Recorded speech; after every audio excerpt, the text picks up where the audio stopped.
প্রতিদিনের অনুপ্রেরণা। ভয় পেও না, কৃষ্ণ তোমার সঙ্গে আছে।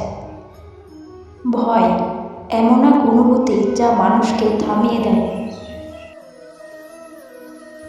যা মানুষের মনকে দুর্বল করে দেয়। আর সেই ভয়ই একদিন মানুষের স্বপ্নকে গলা টিপে মারতে পারে। তবে প্রশ্ন হলো, ভয়কে জয় করব কিভাবে? শ্রীকৃষ্ণ গীতায় বলেছেন, তুমি যখন ভয় পেতে শুরু করো, জীবনের ব্যর্থতা, পরীক্ষায় ফেল, সম্পর্কে ভাঙন, আর্থিক সংকট, তখন মনে হয় সব শেষ হয়ে গেছে। কিন্তু তুমি কি জানো, এই ভয়, এই ব্যর্থতায় আসলে তোমার শক্তি দিতে এসেছে। যখন অর্জুন কুরুক্ষেত্রের যুদ্ধে মাঠে দাঁড়িয়ে কাঁপছিল, নিজের আত্মীয় স্বজনকে মারার ভয়ে হৃদয়ে ভয় নিয়ে থেমে গিয়েছিল, তখন কৃষ্ণ বলেছিল, হে পার্থ, তুমি কাঁদছ কেন? এই ভয় তো তোমার নয়। ভয় আসে কারণ তুমি ভাবো তুমি একা।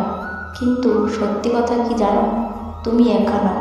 তোমার সঙ্গে রয়েছে সেই চেতনা যে কৃষ্ণ নামে পরিচিত।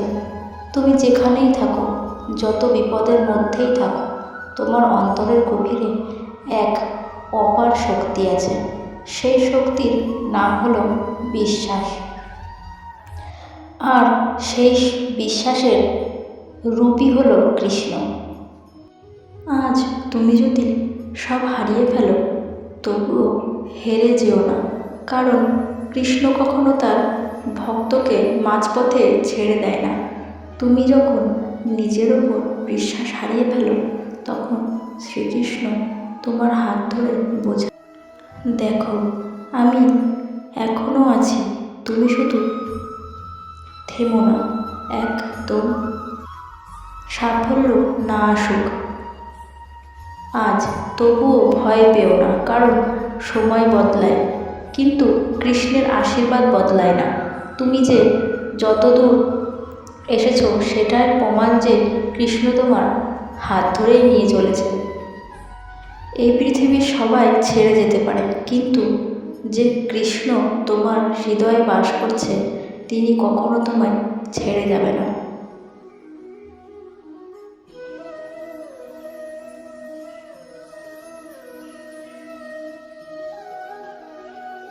তুমি শুধু লড়াই চালিয়ে যাও, ভয় পেও না, কেননা কৃষ্ণ তোমার সঙ্গে আছেন।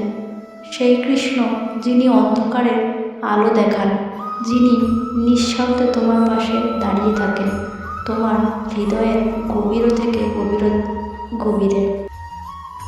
ভয় পেও না, তোমার জীবনে যা কিছু ঘটছে সব কিছুতেই কৃষ্ণ, তিনি কখনো তোমায় ভুলবেন না।